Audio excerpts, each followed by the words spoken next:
परभणी येथे महामानव डॉक्टर बाबासाहेब आंबेडकर यांच्या पुतळ्याजवळील भारतीय राज्यघटनेच्या झालेल्या विटंबना प्रकरणातील मुख्य सूत्रधारावर कठोरात कठोर कारवाई करावी अशा मागणीचे निवेदन वंचित बहुजन आघाडीने जिल्हाधिकाऱ्यांना दिले आहे। या प्रसंगी वंचित जिल्हाध्यक्ष अरविंद निकम, शंकर खरात, चंद्रमणी वाघ, आकाश बागुल, योगेश पगारे, सागर चव्हाण तर कल्याण गरुड, किरण गायकवाड, नयना दामोदर यांच्यासह पदाधिकारी उपस्थित होते।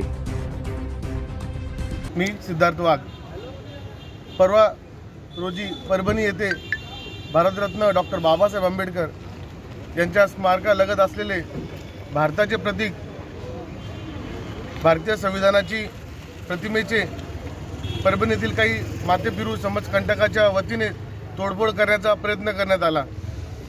त्या तोडफोड करणाऱ्या हरामखोराला अटक करण्यात आलेली आहे। पण त्या ठिकाणी परभणी शहरातील संविधानप्रेमी व आंबेडकरवादी जनतेच्या वतीने मोठ्या प्रमाणात आंदोलन करण्यात आलेले होते। त्या आंदोलनाला काही समाजकंटकांनी हिंसक वळण दिलेले आहे। त्या हिंसक वळणामध्ये पोलिसांनी जाणीवपूर्वक दलित वस्त्यांना, आंबेडकरी समाजातील तरुणांना टार्गेट करून कॉम्बिंग ऑपरेशन मोठ्या प्रमाणात तिथे राबवण्यात येत आहे।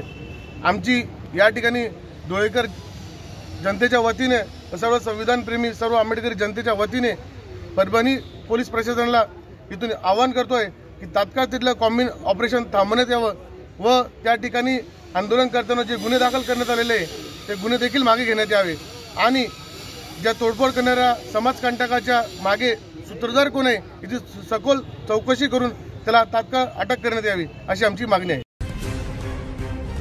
प्रतिनिधी रूपक बुरारी, माझा महाराष्ट्र न्यूज, धुळे।